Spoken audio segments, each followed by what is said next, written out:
like Gay Pride Month. Nonsense. This movement never tries to constantly make itself the centre of attention. Look, just because it's endorsed by every major Western government, cultural institution, corporation, bank, entertainment industry, organ and legacy media outlet, just because in many Western countries you can get arrested and imprisoned for critiquing them, doesn't mean they're still not marginalised. The original gay pride flag only represents gays, lesbians and bisexuals. That's not very inclusive. By today's standards, it's basically a bigoted throwback on a par with the Confederate flag. The updated one to that includes pink, white and baby blue for trans representation. The updated one to that includes black and brown for people of colour representation. The updated one to that includes hot pink to represent women, don't ask me. And the updated one to that includes a purple ring on a yellow background to represent intersex people. But not even that was enough. One of the main organisers of Dublin's Gay Pride Parade added the colours of Ukraine to the LGBTQ rainbow flag. Too many colored things to support cannot compute. Yeah, they took a flag already more crowded than a tin of sardines and made it more crowded. Once again, woke transnational corporations went full rainbow washing to secure that pink pound, while mysteriously forgetting to update their logos and branding in a certain part of the world. It's that time of the year again. Gay Pride Vaseline. The exact same product, just double the price. Gay Pride Vaseline. I prefer really not to speak. If I speak, I am in big trouble. In big trouble, and I don't want to be in big trouble. Burger King is celebrating Pride Month by allowing you to choose top or bottom bread baps. That'll stop Saudi Arabia beheading the gays. Kuwait's government summoned a top US diplomat in a minor international spat. Why? Because the US embassy in Kuwait tweeted its endorsement of Gay Pride Month. Well, this is awkward. Gay Pride March on the Kuwaiti embassy in DC? Yeah, don't hold your breath. A Pride in the Park event in Idaho to mark Gay Pride Month, geared towards children, will include the participation of drag queens as well as Satanists who have vowed to perform unbaptisms. Hans, are we the baddies? Bigots say kids shouldn't be exposed to LGBT themes or gay pride marches. Nonsense. Why wouldn't we want to enroll kids into such a healthy lifestyle of lifelong joy and contentment? They claim it's an inherently sexualized environment that children should be kept away from. But the World Health Organization's Andy Seal said gay pride parades were family friendly. And who could argue with him?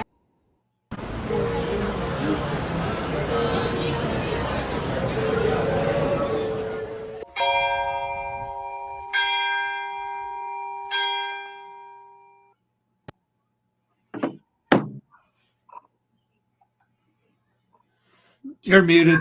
Starts off with a bang.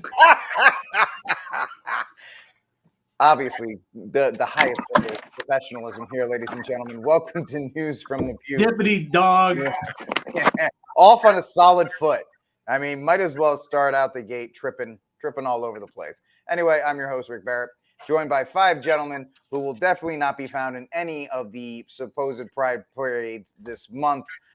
We have from Sensus Fidelium, Mr. Steve Cunningham. We have the king of Catholic hip-hop, Mr. Fawaz Yazi, joining us. We have the owner of Mediatrix Press, Mr. Ryan Grant, and we have our good friend from Florida, Jonathan, joining us. Thank you. And you got to give John credit because John actually took care of his kids as a good dad and then still managed to hang out with us. So thank you, Jonathan, for taking some time to hang out with us today as well. Gentlemen, we'll try this again. How are you, gentlemen? We're good. Okay. We did. That's stumble 2. You're supposed to actually, I was waiting for somebody else to go first, and then we just blame it like the Fox delay. That's right. Yeah, the Fox delay. So in that regard. But anyway, I'm glad. Thank you so much for hanging out with us. Make sure you like, subscribe, and share the feed so you can spread, obviously, this very professional broadcast with as many people as you can find and let them hear the news from the pew. And we'll start off talking about politics. We're going to do politics, then we're going to do some Catholic Church news, and then we'll finish with some culture stuff. The biggest news that we agreed on to talk about was the underreported story about Brett Kavanaugh and somebody trying to kill him. And the fact that if you didn't hear about this, on Tuesday morning, the report came down that a man flew across the country from California with a firearm, with knives, with pepper spray, and all of these things. So he flew from California all the way to DC. Then he got into a taxi, went into Maryland, And then as he was approaching the home of Brett Kavanaugh, he decided to tell the police that he was there because he was upset about Brett Kavanaugh's potential rulings on guns and abortion, and that he wanted to kill him. I feel the need to mention that he flew there, which is not easy with weapons. And then as he was about to finish this off, he managed to contact the police to tell them, hey, listen, I'm a scary guy and I have weapons and I want to kill Brett Kavanaugh. It's a little bit of a glow job to me in that regard. But the real problem we have is that a Supreme Court justice was threatened, which is in violation of federal law, by the way, and nobody seems worried about it. This can't be great for trust in our institutions when we're looking at these people who are supposed to be objective, yet they're being threatened, and nobody's doing anything about it. I'm going to go from Jonathan to Steve. So, Jonathan, have you heard about the story? What was your reaction to it? Yeah, I heard about it and then had the same thought right off the bat that one of you had, as we were talking earlier, that it's just odd how straightforward things went. I flew across the country with weapons, and I'm going to say I was just here to kill a Supreme Court justice, nothing out of the ordinary. So clearly something's odd here. I mean, not to say that you couldn't have enough crazy folks in the world where this would end up becoming more normal than it was before, but it does raise one's eyebrows just to hear the way the story's been presented to us so far.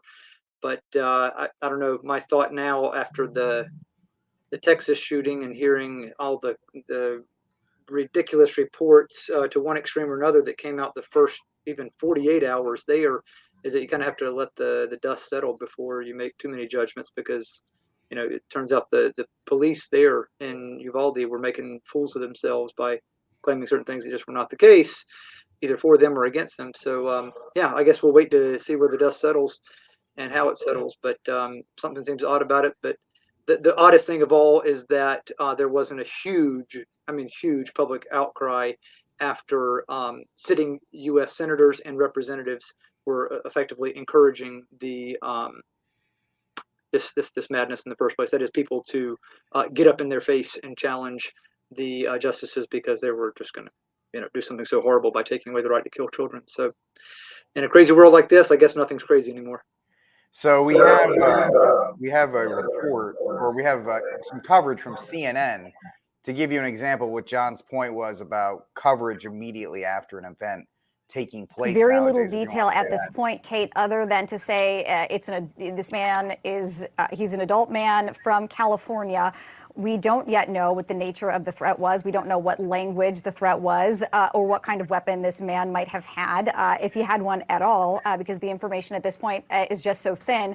But Kate, this certainly contributes to this overall threat landscape we've been talking a lot about. The major concern here with this abortion ruling from federal officials, and they've been sounding the alarm on this for about a month, is that Supreme Court justices will certainly be, potentially targeted by violent extremists who are angered over this pending ruling that is poised to strike down Roe v. Wade. This is an extremely passionate issue. There are emotions on both sides. Federal officials have made clear over and over they believe the risk truly comes from both sides of this abortion debate. So certainly this case, really solidifying what federal officials have been warning about. People are angry. They might seek to use the abortion ruling as a justification to cause violence. And that puts these Supreme Court justices, their staffs, and other members of the judiciary, especially the Supreme Court, at risk. Back to you. So, Ryan, this was obviously the intent of the leak, was for something like this to happen. But do you notice how our friend Whitney White, that's her name, I'm not making it up, was very quick to be like, it's both. She almost invoked the Trump argument of instead of good people on both sides, there are bad people on both sides. Right. The fine folks over on both sides. It's one of these things that, all right, so when have we seen an instance of violence on the pro-life side or anti-abortion side, whatever we want to call it? Where's the violence? Where are the people who are going out and attacking liberal justices? Or do we see anyone trying to kill a liberal justice in order to make certain of a conservative ruling. It's like I'm not seeing that. Who's out there threatening Congress critters? They're like with a credible threat flying across the country. And you look at the fact that this guy tells officers that I flew here to kill a Supreme Court judge. You've already demonstrated a mens rea. You've already shown that the intent, the very thing that is the hardest for any prosecutor to prove, you just gave it to him. I'd be interested to see whether anything happens to this guy at all. Because that seems to be the pattern during the summer of love, LUV, when a certain individual, anything I say is going to get us in trouble. When George passed on, right, and everyone came out to show their love by burning down cities, and those were declared mostly peaceful. And again, when you had a bunch of people at the very worst commit, a federal trespassing misdemeanor charge at the Capitol, and a handful that are guilty of at least some, destruction of property or what have you, that should be, and they should be charged for those things.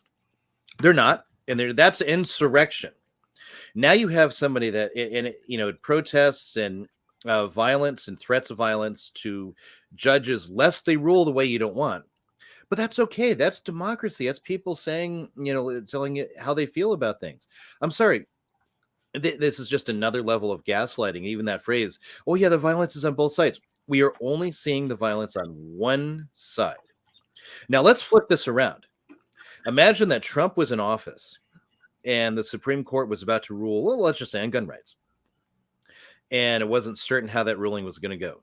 And some guy from, you pick your red state, as we'll say from Idaho or Texas or wherever, gets up, flies across the country and says, yeah, I'm here to kill, Justice Sotomayor or something like that. Right. That's going to get taken out of context. Right. Let's say somebody's there to do that. And, and then this would be frontline news. His face would there. You'd be showing him in leg irons. There would be the threat of right-wing domestic terrorism because look at this. And that's all you would hear about. Right. Especially if it was that you had a Republican president that could appoint more conservative leaning judges. All you would hear would be somebody up there saying this. That right-wing domestic terrorism, all these things are going on. And that's, but now it's on the opposite side. And of course, no, because we know which way the media goes. We know who pays their bills and we know what narrative they're trying to paint of everyone in this country. So I'm kind of shocked, actually, that you have a guy just admit in such clear terms and they're trying to minimize, you don't see the guy's face. I wonder, do we know what racial background he is? He's probably lily white. Is he? And of course, she called him a man. Did she assume his gender? Did she misgender him? Yeah, how dare you? Where's Greta? That's right. How dare you? How dare you on that? So, Fawaz, same question to you. Your reaction to it when you heard about it, and let me ask you this: the continued use of mob tactics by a certain party to try and get their way. And how they're using that to try and paint another broad brush of people doesn't bode well for the quote unquote democracy that they're trying to preserve. You're absolutely right. And thanks to Jonathan and Ryan for their input. I found it very accurate. The problem is when you don't have virtue, any virtue nowadays from that side, to be honest with you, you're going to act on according to your emotion. Now, I guess we can call it surprising that the guy outright admitted what he was going to do, but I don't find it that surprising because he probably wants to be a hero on this side. He wants to be galvanized by his base. The left likes their heroes, and their heroes are always violent. And if he's going out there to kill a Supreme Court judge, what's happening tonight? They're having this prime time hearing on CNN and all these major networks about the date that was before January 7th and after January 5th, as Ryan likes to point out. So when that happens to them, to the senators, and most of it was peaceful, they were let in by the police officers. We spent 2 years talking about it. They won't give it up because that's all they have. And when an individual is on their side, goes and tries to kill a conservative justice who's about to turn a very big piece of legislation as far as Roe v. Wade. All of a sudden, it's no longer, the gaslighting is getting a little old, to be honest with you. And this is done on purpose. They're trying, the Marxists, what they do is they throw so much turmoil onto the nation that causes good people to despair and give up. We're not going to do that. We're going to continue on fighting because we have our children in our country, and of course, our brothers and sisters in Christ that we're fighting for, and ultimately for the social kingship of Christ itself here on earth. That's what we're really doing it for. So, and we're talking about democracy. We're talking about an insurrection here. Not only that, but in the corporations. What I call June is the prime time, the show time. What bodybuilders call the off season is what the LBGT, I don't even know what the rest of it is, do during the off season. I don't know about you guys, but it seems to me this June, you got way more support from corporations and soft institutions than I've ever seen before, which goes to show you they're working on the off season during times that are leading up to June. June is the prime time. And which means that they're putting more activists in board members of these institutions that continue to push this agenda. And, question is what are we doing? We're winning some battles here and there. But, this June I've seen a lot more than I've ever seen before. So the continue to gaslight, if the narrative is, if the narrative was to push more gun control, they would have come out and said that. So that's not really the narrative. I'm just waiting for more false facts to come in for me to put the pieces together. That seems to be the new way of putting these things together. And I guess we'll just have to wait and see what's going on with this. So, Steve, we have all of this stuff coming down on that. And it's obviously the left or progressives or Marxists, whoever you want to assign this, the WEF boys, however you want to go, trying to give a preview to people on the right, to conservatives, of how, supposedly bad our life is going to be once we take away the sacrament of the federal government, which is abortion. Abortion powers the federal government. That's how it runs. And so what do you see going forward with the discourse that we're having now? And of course, I want your reactions, your initial reactions to the incident itself. Well, I'll start off with these links. Did they pop up? This came out Tuesday. DHS bulletin warns of heightened threat environment, violent months ahead. I'll include these in the show notes if anybody wants to come out and read them. It says, in the coming months, we expect the threat environment to become more dynamic, and several high-profile events could be exploited to justify acts of violence against the range of possible targets, DHS said. Again, they know that the Roe is dying, or will be dead, no pun intended, by the end of the month. Buffalo, New York, 2 days ago. Yep. Local Office for Pregnancy Research Center Compass Care was firebombed and destroyed in an attack. Jane was here was written out there, referencing an Antifa terrorist group, Jane's Revenge. There's a link for that. You hear that on any kind of media? No, you had to dig for that. I typed it in a search on there. I got 3 links, really. Pro-aborts, Jane's Revenge. It issues Night of Rage threat if SCOTUS overturns Roe. I think 8:30 their timing is. Here's the link right here. They have the whole document right here. I got kicked off Twitter. Sensitive Fidelity is banned for life on Twitter right now. I just wait for Elon.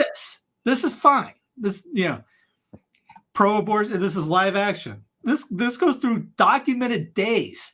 Here's for the 13th, 4 days from now, the pro-abortion group shut down DC, which I'm all for, shutting down DC. Has planned, probably not what they're wanting to do, has planned to block the Supreme Court to shut down the SCOTUS event on the group's website. There's a link for it. Tells followers on June 13th, one of the Supreme Court's 2022 decision days, we plan to blockade the streets around the Supreme Court to rise up for the transformative change that our communities need. And then, again, here's more of just evidence of their vandalization, attacks. This looks like Jane's, Ruth sent those people right here. It's Jane's Revenge again. There's more. If abortions aren't safe, then you're not either. XOXO, Jane's Revenge. I appreciate the XOXO. That's very sweet. It is sweet, isn't it? And, all right, this happened in Buffalo. You didn't hear about this. So what did the New York governor, unelected governor, mind you, Kathy Hochul, ended up giving $35 million Another apostate Catholic. abortion services and security to protect abortion. These guys got firebombed, and she's worried about protecting the abortionists. No one's blowing up no one's doing this to Planned Butcherhood. Yeah.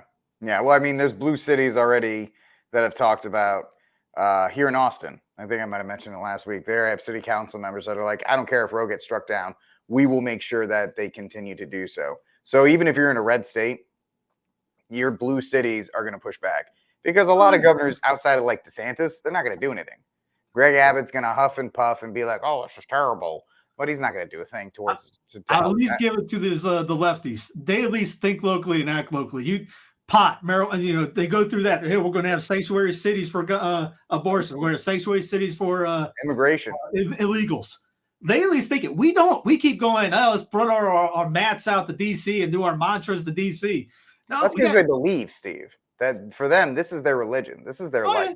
Yeah. We're like the five of us are like, hey, yeah, this is terrible, but in the end, as long as I'm in a state of grace and I'm ready to go to heaven, that this whole thing can burn down. For them, there is no end game. There is no after for them. This is it for them. So for them, abortion, losing that is like you and I. If any of us, they were like, you can never receive communion again. You'll never be able to have that again. And the rage and the disappointment we would have in that. To them, losing abortion, which is why you and I have talked about it, Steve. I think we talked about it before. People are signing up for the Satanic Temple in droves because even if they strike down abortion, the Satanic Temples, they're going to fire off a First Amendment challenge. And you know what your conservative justices on the court are going to be like? Yeah, it's religion. So sorry. They're going to be able to continue to murder babies. So just understand. I remember being outside Prince of Peace one day, and this KFC guy comes up. Can you sign this for religious liberty? I go, no, I don't believe in it. And he was floored. You have to agree with Satanists. Their religion, you have to give them, you have to back them up. And you can see the hamster got off the wheel going, oh crap. Yeah, and that's just what it is. I don't know if you ever heard the flying spaghetti monster religion, all these other kinds of nonsensical things. So it's not none of the Bill rights, even the Second Amendment, because that's been misconstrued. None of them are absolute. And I hate to sound like Joe Biden at this point, because all it does is reinforce federalism. All it does is reinforce. There's a great meme. Someone goes, well, if the second's not absolute, how about the 17th? That's right. Or the 19th. No, can't do that one. Or the 13th. Ross Duhant's book on judiciary, government by judiciary is good to read on this topic. Brian McClanahan has a video out today on the Supreme Court is not supposed to be this powerful, which you look at it, everyone's looking at, hey, SCOTUS. Back in the day, I think you and Mike probably talked about before, they didn't care. No one, if you got elected or nominated for the Supreme Court, they almost looked at it like, oh, like we would look at a 7-Eleven job. It's like getting called to jury duty. Yeah, we don't want that. Now it's, roll out the red carpet. You're Hall of Fame automatically. Everyone knows your name. You're going to be invited to all these balls, speeches, blah, bing.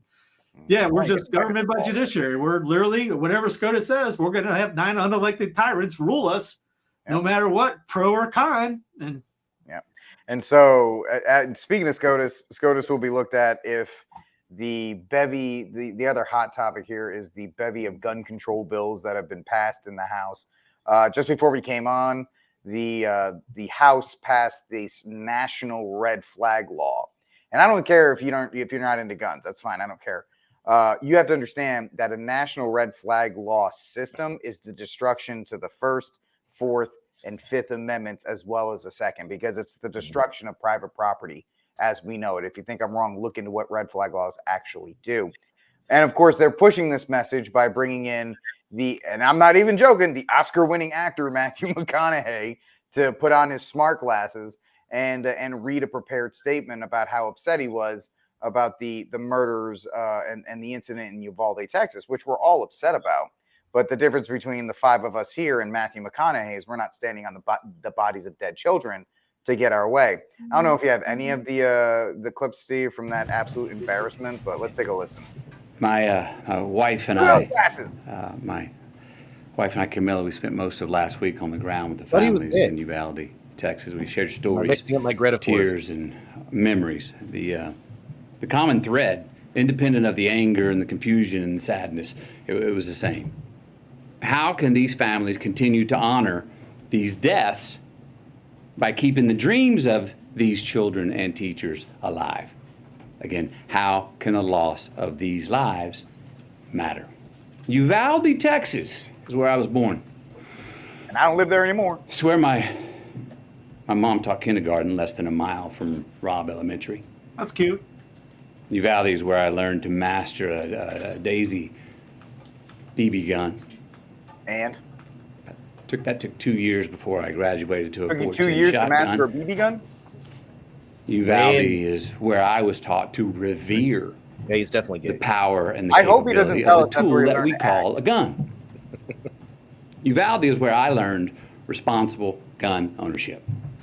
And that is there that we met two of the grieving parents, Ryan and Jessica Ramirez. I'm glad this guy didn't run for governor. Their 10-year-old daughter, Alethea.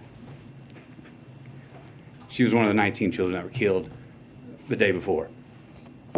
Now, Alethea, her dream was to go to art school in Paris and one day share her art with the world. Ryan and Jessica were eager to share Alethea's art with us and said if we could share it, that somehow, maybe that would make Alethea smile in heaven. They told us that showing someone else Alethea's art would in some way keep her alive. Now, this particular drawing is a self-portrait, all right, of Alethea drawing with her friend in heaven looking down on her, drawing the very same picture. Hey, Ryan, Mayday wanted to be a marine biologist. I got to read it from a script. She was already in contact with Corpus Christi University of A&M for her future college enrollment. In elementary school? 9 years old. Oh. Mayday cared for the environment so strongly that when the city asked her mother if they could release some balloons into the sky in her memory, her mom said, "Oh no, Mayday wouldn't want to litter." Yeah, because you're going to shoot him down. Mayday wore green high-top Converse with a heart Show me the she had high tops. hand I got drawn on the something to say right about toe that. because they represented her love of nature. Camilla's got these shoes. Can you show these shoes, please? Yeah, those look like the shoes of a Wear these 9-year-old. every day. Right there, nice and clean. These are the same green Converse on her feet that turned out to be the only clear evidence that could Right from identify her Amazon. after the He shipped shooting. it right to the White House before it got there. There to Taurica. There's a slamming of the fist. I think he hurt his hand. Then there was Ellie Garcia, a 10-year-old, and her parents, Stephen You're from and Jennifer. Uvalde. You should be able to pronounce these names better than I do. The week prior to her passing, she'd been preparing to read a verse from the Bible for the next Wednesday night's church service. Once again, The verse was from Deuteronomy 6:5. And thou shalt love the Lord thy God with all thy heart, with all thy soul, and with all thy might. That's who Ellie was becoming. But she never got to read it. Tell you this. Let us right. He was this close to going full Baptist. Dude, those are the whitest laces I've ever seen. Unless they threw them in a washer. Those are the biggest shoes I've ever seen for a kindergartner. And Well, she was going to A&M. I think she was going to be an outside linebacker. Since Yeah. they were already in if contact. those were her shoes, wouldn't they be an evidence? Maybe a mistake in there, but First of all, we are not making fun of the victims. We're making fun of McConaughey and his ridiculousness. Before any Exactly. of you give us that. Yeah, I don't know anybody We're at not that age standing on the talking bodies about of the victims. university. but it's just it's an like you said in the beginning, it's an affected argument. He is standing on the corpses of all those children to push through his agenda. I can't imagine that there is not a single one of the parents of the children that doesn't support gun control. I'm not going to put words in their mouth, but we haven't heard from them direct. We got all these people running around talking about these things. Biden in his big speech talking about he sat next to a relative, older sibling of one of the victims in church, and she passed him a note with this thing written at a much older grade level, using words and vocabulary that are not common to kindergartners, and is like, yeah, I'm consider me a little incredulous. Maybe it happened, and that would be fine, but I doubt that it happened. And likewise here too. It's like I don't believe. Real quick, that we've Ryan, you were actually heard asking from about the parents. I'll let you. You know why we haven't heard from the parents? Because Trump took that county 59% of the vote. Right. So I that would is be a surprised. gun-loving, Yeah. hardworking, Catholic-based. Like I'm surprised the Catholics in that. Like, you better get out of here, Joe. Yeah. If Like, you ask me, I don't think there's single one of the victims' families is favoring what Biden is doing right now, and you're not here because if they did, they would be front and center. CNN, 24/7. Those clips would be showed over and over and over again.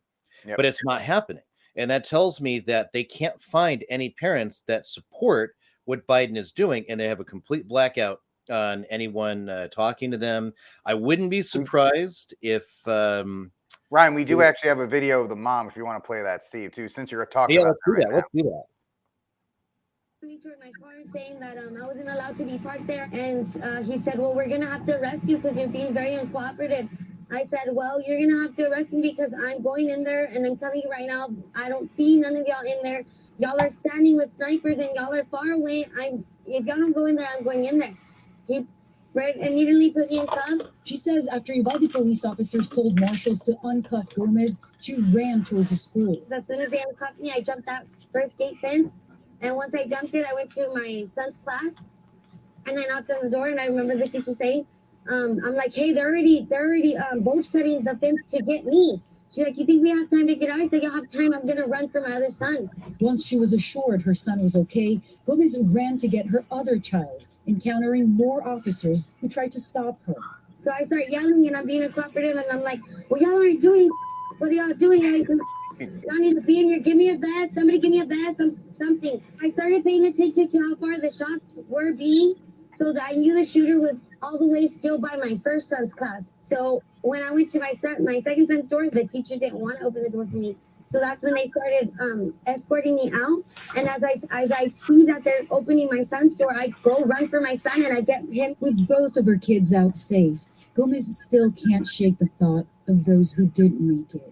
While you were inside the school, did you see officers inside the school? Officer inside the school when I ran to my second son's class. There was not one officer. And you were hearing gunshots, so you knew You could hear the gunshots. It was still active. The gunshots were still active. They were not in there. There was no one in there. If anything, when I pulled up, my car was closer to the school than where the snipers and everybody that was laying on the ground were.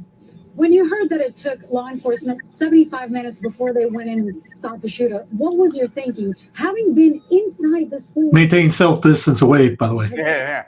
Don't get the COVID. The lady got gunshots at her.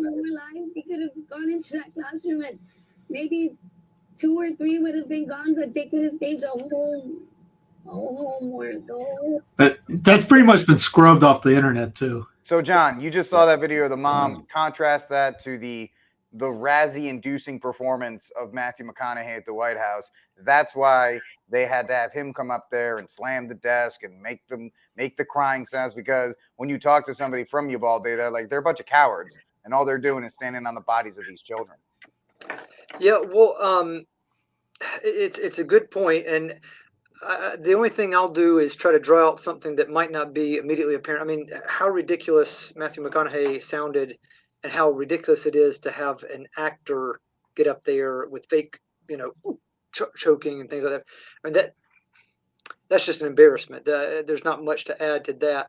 But the thing I would draw from all this as well, since you guys have mentioned that they're not having anybody from the scene come up, is that if people started to reflect on the cowardness that was shown there by the police officers, and I say this with trepidation because a lot of my family, my father was retired highway patrolman, 2 of my uncles, still got a lot of family in law enforcement. So this is no knock on law enforcement, but one of the arguments that you can hear sometimes on folks who are otherwise very much for a lean government is that, it's one of the few good uses of our tax money is to have either the military or the different police services that a state can offer. And I would just say that, for one, history contradicts that, right? Usually because of the low, and this has been historically the case, because the low pay, continual low pay of police officers and even of military, it's going to be easier for them to be bribed than for you could say a privately contracted sort of police service. All right. So you're talking about like they do in Mexico. I mean, there are still actually, government police agents as well, and local police agents in Mexico. I know because I lived there for a summer. But obviously there are more private police like that in certain of the Latin American countries as well. But so yeah, I mean that'd be one aid. But yeah, I don't think they want us to consider like how much of a failure the police were in this instance, and if the parents got on there and started bringing up the really embarrassing statements of the cops there the first day or two, and how they were just standing there around the school and then even either threatening or actually arresting people who said they wanted to go in there and try to rescue children, their own and even others, then I think people might start to scratch their heads, think a little bit, it's like, well, I mean, is this even a good use of our tax money? So I don't know, just for what it's worth. And I say that again with lots of family who've been in law enforcement. Yeah. And the problem is there are good police officers, there are good teachers, and there are all these others. But in the end, this was the Uvalde ISD police department, which is not going to be. I worked in Fort Worth and in Dallas with the ISD police, and they're good guys and good girls there. Unfortunately, there are girls in them. But, a lot of them love to be praised for their service until it's time to do servicey things. But Fawaz, jump on in here with the response to Matthew McConaughey's performance. Contrast that, if you'd like, to the raw emotion from the parent in Uvalde. Those are two Uvalde residents with two totally different views of the situation. Right, and you can tell the difference between the two, regardless of what authenticity or not. Ever since this happened, this horrific event, fortunately, children's lives were lost. You had your actors and your athletes and your politicians and your institutions come out pushing one side of the agenda so they can push. I can't find anything more, I guess you would say, horrible than using someone else's good nature to push an agenda. And it seems to me now, this is why I'm not really a big fan of documentaries. That's what my wife loves documentaries. I'm not really a fan of them because you could take any message, add a sad song to it, and you can change the minds of billions of people, because every single person has been conditioned to follow their emotions and when it comes to making policy. You know how much money PETA made from that stupid Sarah McLachlan song? Right, yeah. It's just, I don't even like it, but every time I heard the song, I'm like, fine, here's $5. Just get the dang song off. Right, no, exactly. And it was, all those commercials of, give 5 cents a day to save a puppy. But my problem is, here for you. That's the one. My problem is, you got to take the emotions out of it when you're making policy, because, and this is the problem with what so-called democracy we have right now. Democracy works when you have a nation full of virtuous people. But when we've been fed cheap candy for all of these decades, 50s, I don't know how many years we've been fed cheap candy. You have a byproduct of a generation that is completely reliant on their emotional state in order to make judgments and decisions. And politicians know that. So what they do is they play onto the emotions in order to push their agenda. And, how do I know this?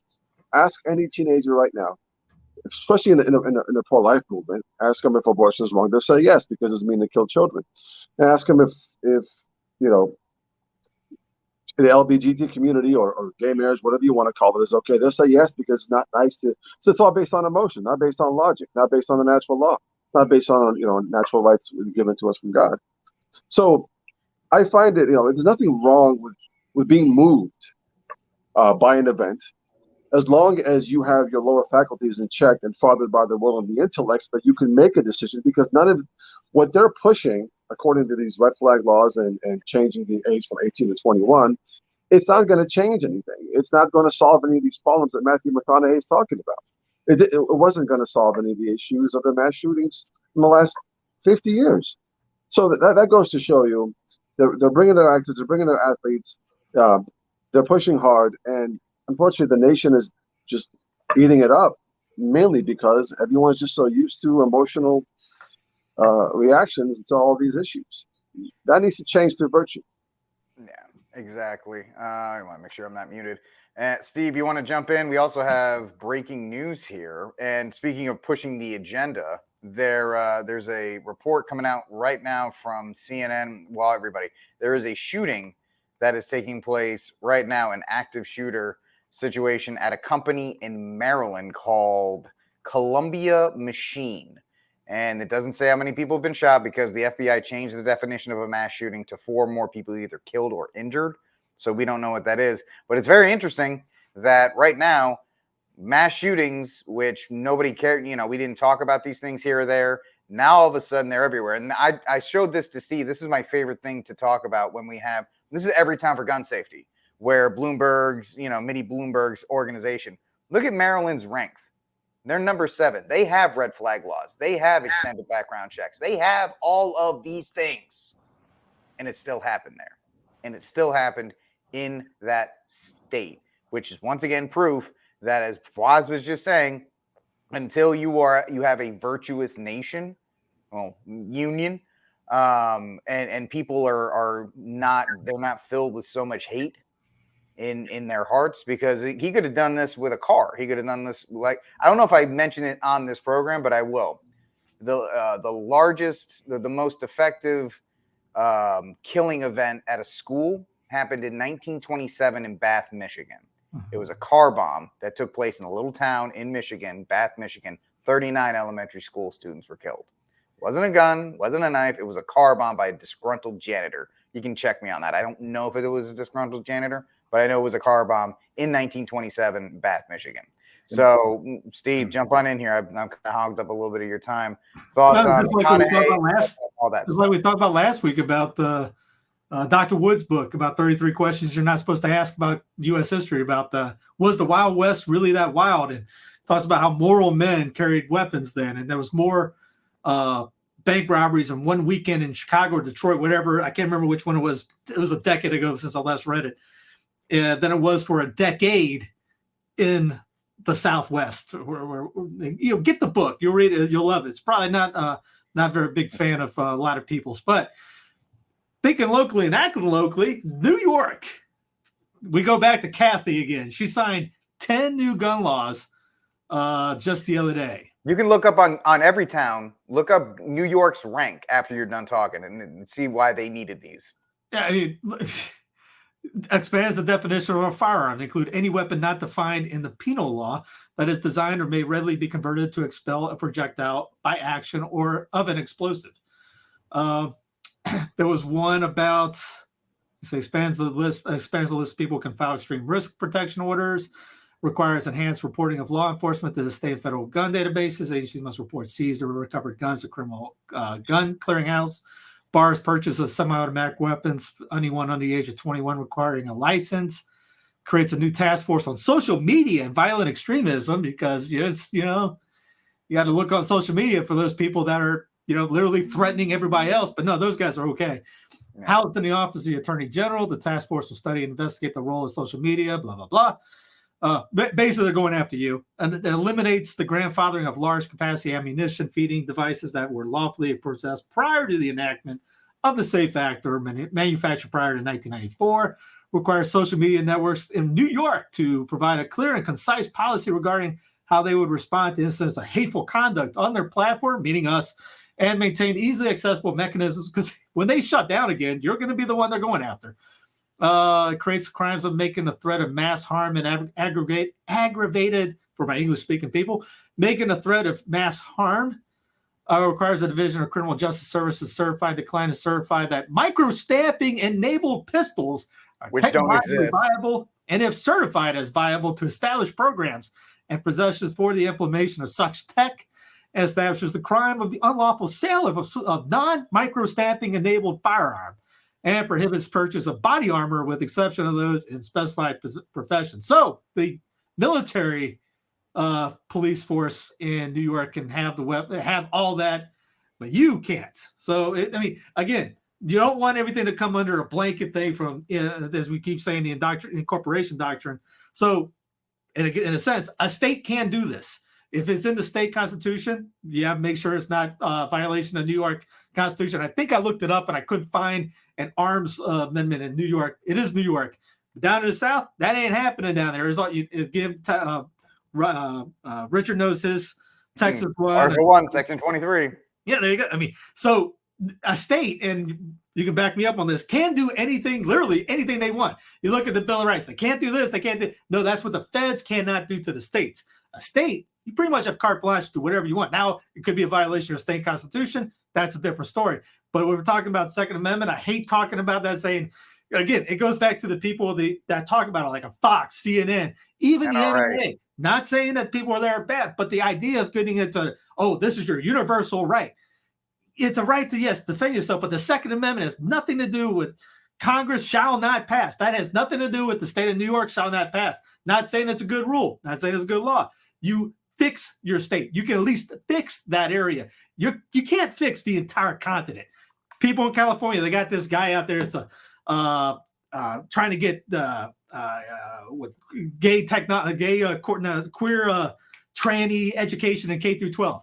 Hey, that's on you guys in California. That ain't on us in the Carolinas. They in Idaho don't have a problem with that. You guys fix your state up. So New Yorkers, either get out of there or you fix that state up. Now, I know Kathy is unelected. So, all right, figure it out. Have somebody run for her or get somebody else in there. But I understand that, you didn't vote for Kathy. Now you did before she got in there. So this is on you guys. I don't like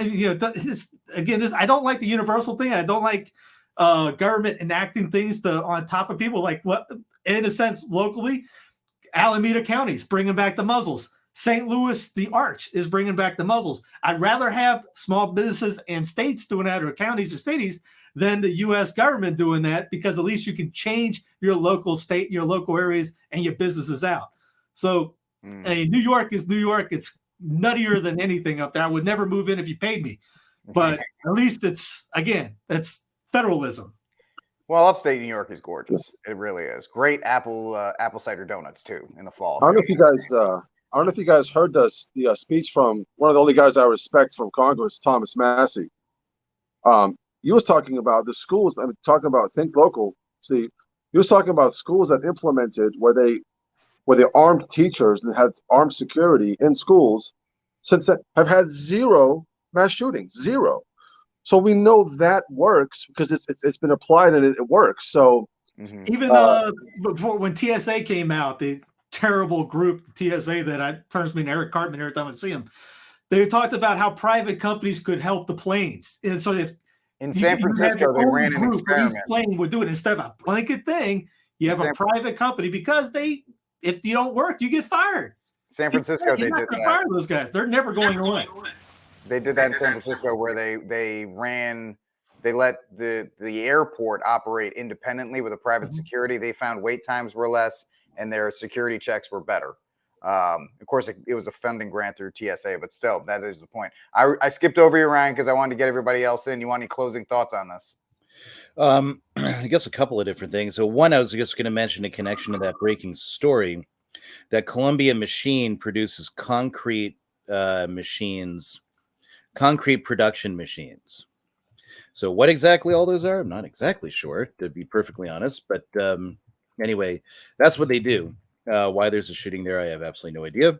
I guess that'll unfold as we go. But all the laws that they want to have, I hate retroactive law.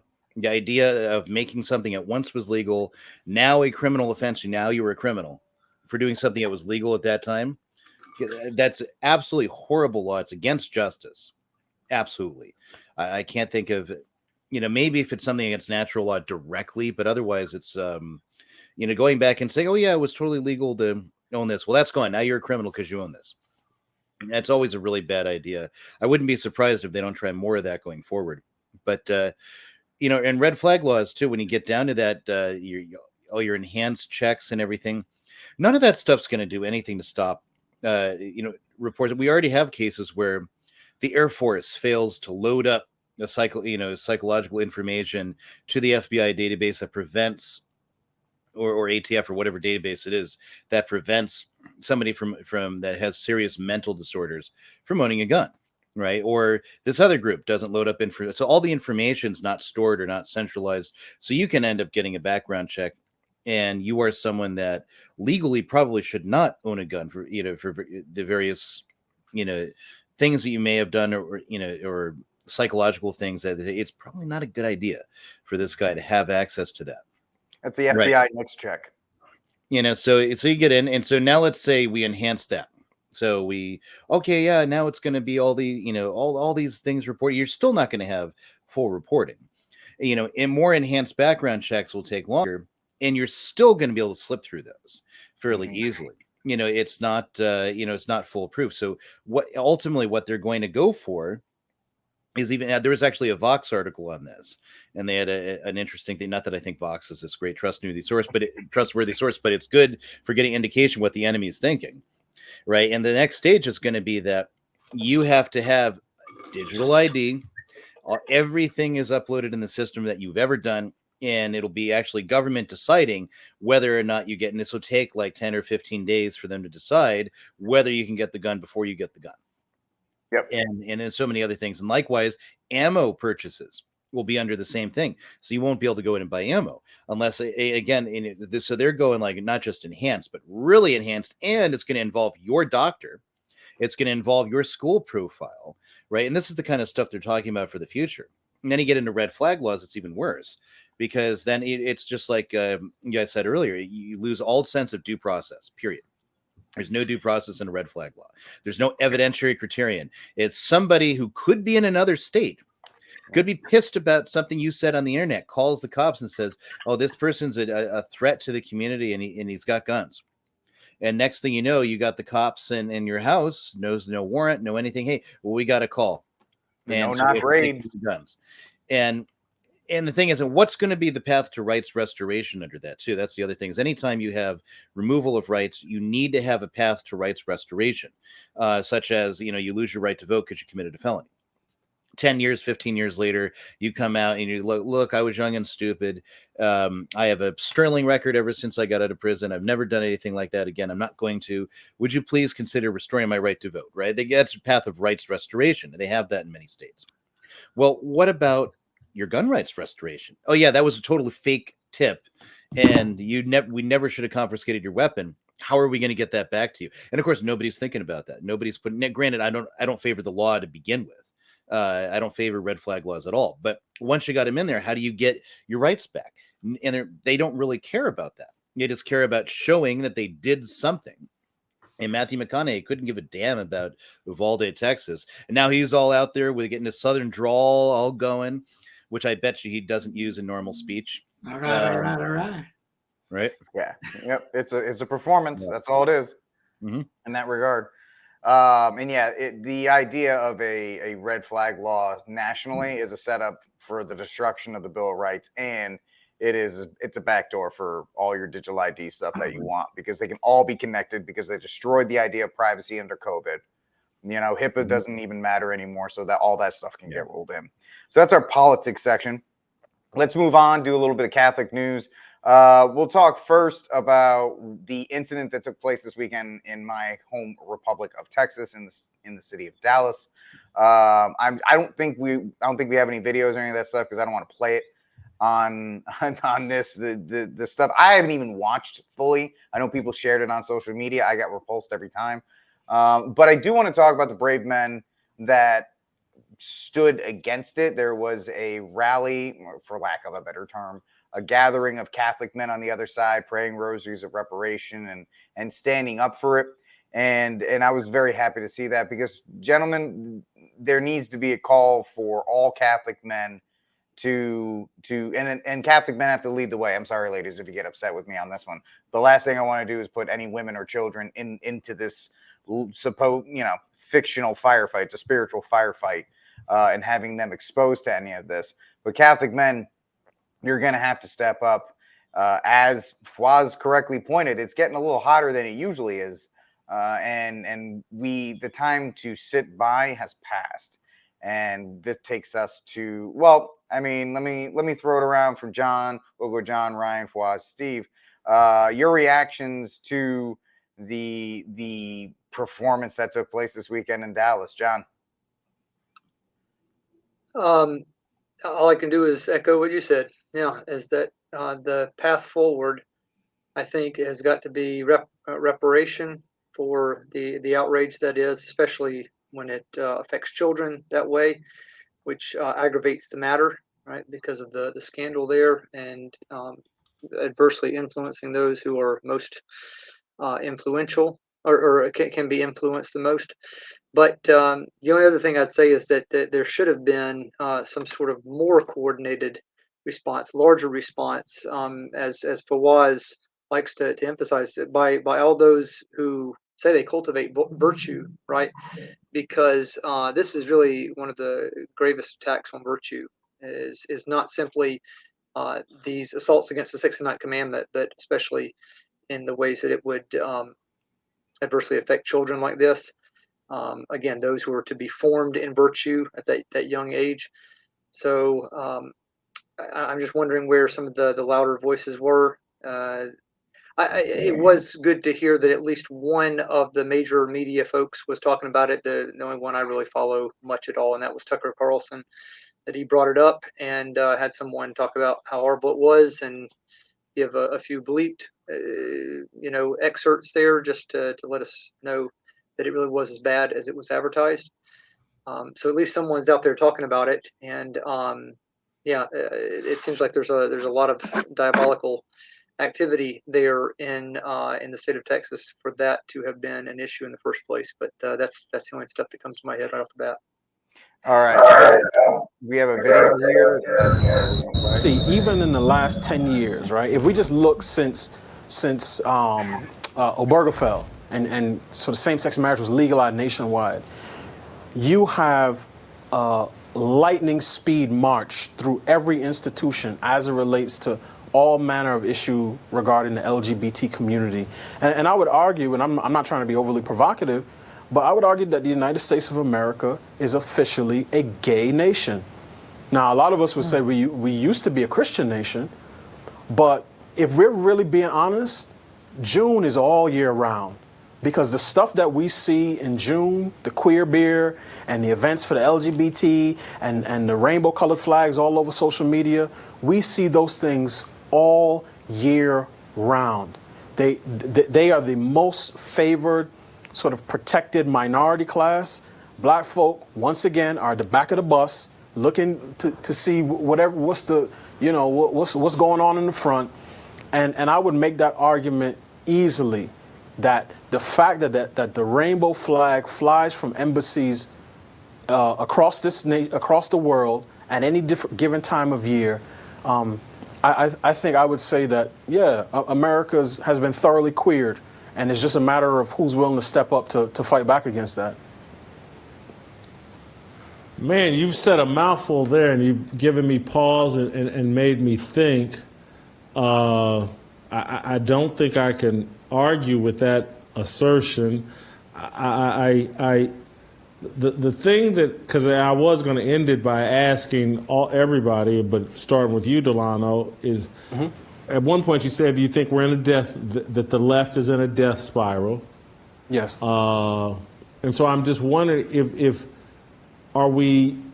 there anything to be hopeful about, or do we just continue down this path? And to me, I'm not that hopeful. I think we continue down this path because I think particularly, I'll say it, and I hope this isn't an inappropriate thing for me to say, but it's like, I thank God I'm not white or a white kid, because if I was a white boy, 12 years old or whatever, they're looking for an escape route so that they don't get accused of being the worst human on the planet.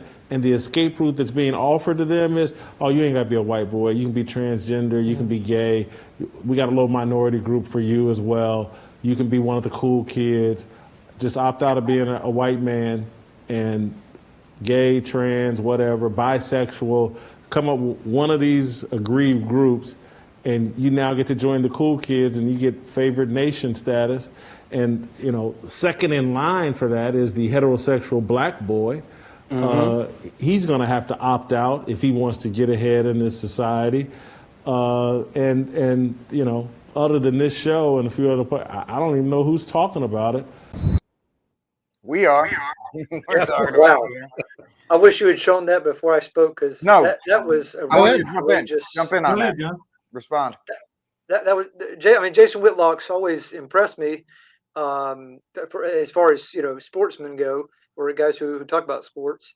But that was courageous, and I mean, he didn't spell out, I don't think, all the implications. Like, why is being a straight white boy the issue? It's not a color thing. It's not really a racial thing. It's more that one who represents one that's coming from where Christian culture originated. That Western European, where the Catholic Church had its strongest roots, and some of Eastern Europe there. I mean, that's really what it's all about. But he said it in the terms that most your average American would recognize it. I think he nailed it. And then even the thing about the next in line is the heterosexual black boy. Well, because who were some of the earliest converts there to the Catholic faith, the North Africans, and where is the church really strong right now? In Africa, you have a ton of martyrs. So, I mean, he didn't tease out everything that you could from it, but wow, what an admission! That was incredible. That was really impressive. Whitlock, he needs to swim the Tiber. He's close. He's real close, and it is good to see him talk about that kind of stuff. So, Ryan, the queering of America as demonstrated or just queer America as demonstrated in Dallas, and if you want, you can talk about what's going on in Idaho, and the fact that Catholic men, it is time to respond. The time for tolerance and being afraid of not is over, because they're running roughshod and there's no resistance at this point.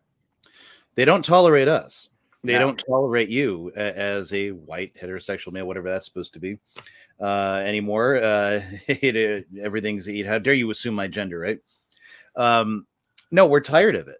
There's just they have no tolerance for you. They will not tolerate you in the real. You are now a Nazi and a domestic terrorist, and you just keep filling in the blanks with every pejorative label they keep coming up with for being Catholic, for saying, no, these facts are wrong.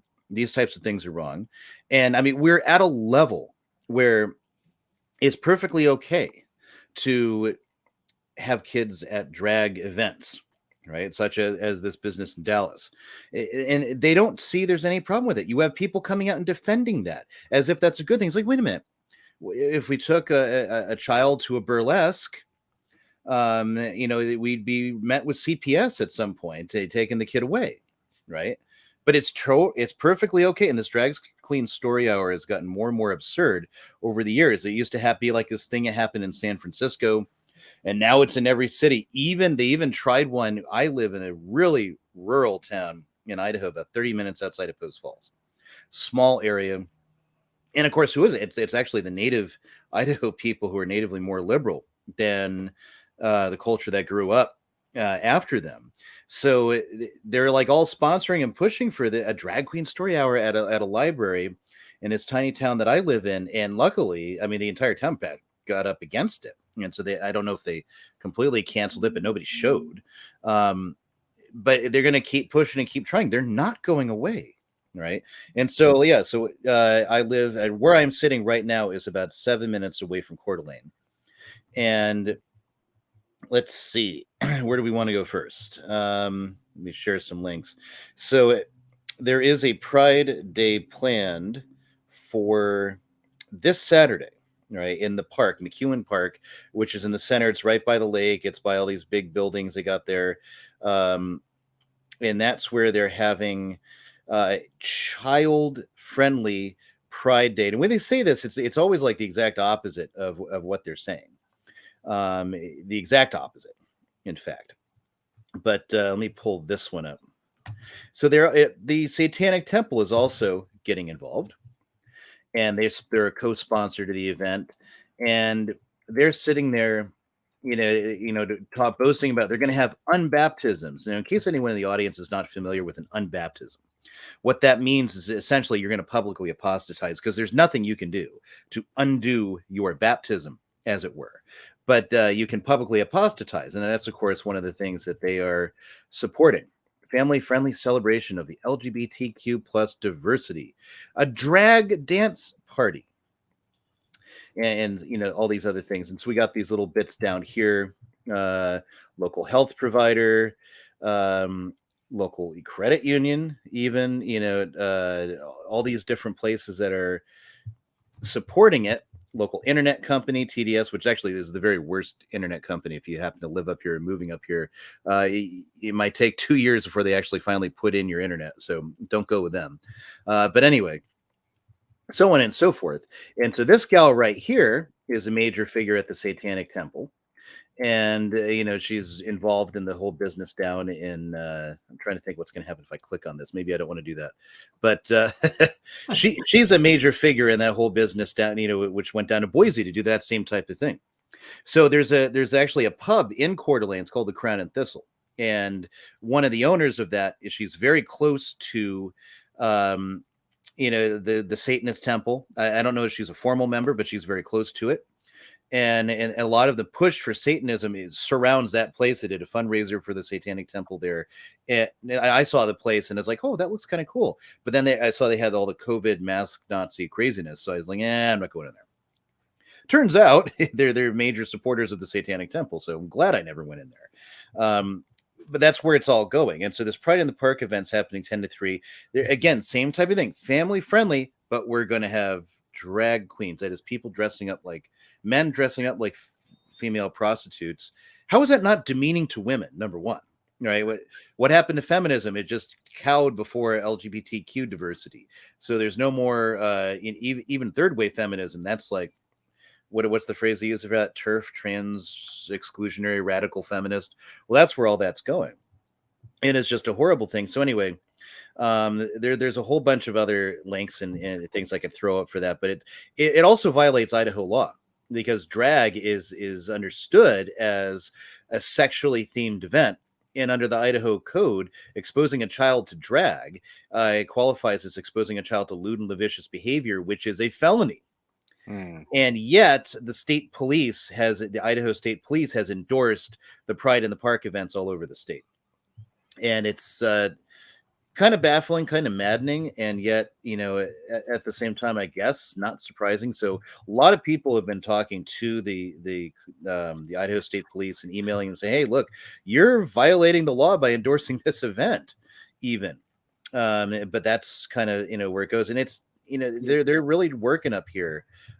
So here is the, you know, Coeur d'Alene, you know, North Idaho Pride Alliance, right?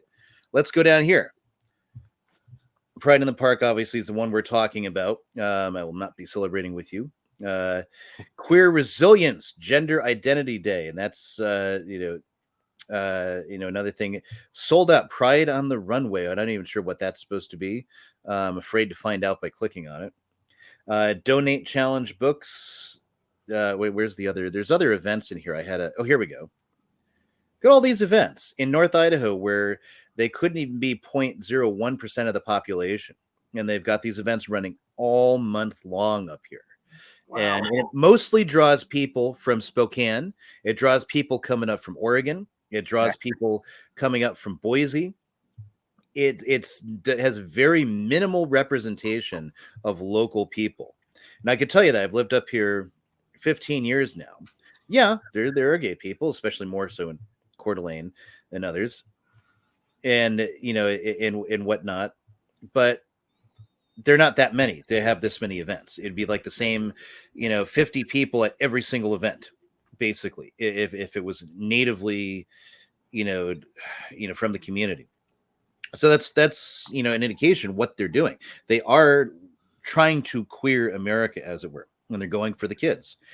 If we are going to take the view that, oh, well, we can't publicly oppose this, and it'll look bad, and we can't pray the rosary for this sort of thing, let's give up. Then America is already queer. There's no point to trying to establish a Church of Christ the King. If we're too timid to say we need to meet this thing, oh no, but we will expose they'll get more blasphemous when they see the rosary. Good. That's exactly what's supposed to happen. That's what happens in Scripture, and it becomes these people's undoing. So you know, the idea that we need to just don't engage.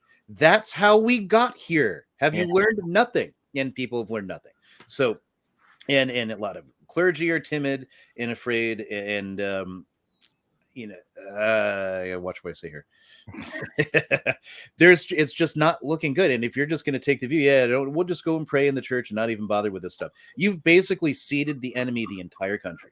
There's no point in trying to establish the kingdom of Christ the King when you are going to let Satan establish his kingdom instead.